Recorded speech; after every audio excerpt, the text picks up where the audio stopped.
¿Qué tanto sabes sobre la lengua maya? Descúbrelo con este pequeño test de 5 preguntas. Pregunta número 1. ¿Cuáles son las letras que no podemos encontrar en el alfabeto?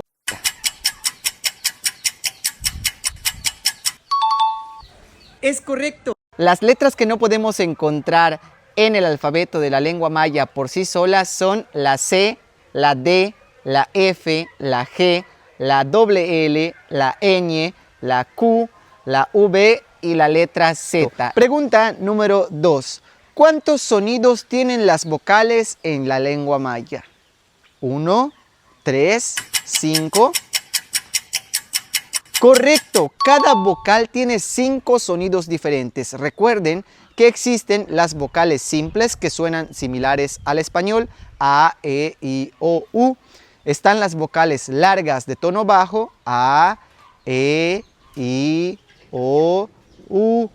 Y están las vocales largas de tono alto, A, E, I, O, U.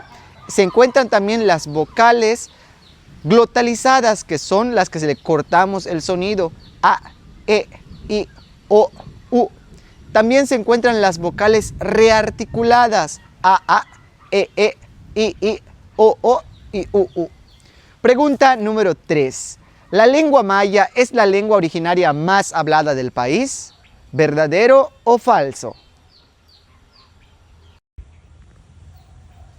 Es falso. Recuerden que el náhuatl es la lengua más hablada del país, seguida de nuestra lengua maya, que tiene un total de 859,000 hablantes distribuidos en los estados de Yucatán, Campeche y Quintana Roo. Pregunta número 4. ¿En qué año se modificó el alfabeto maya?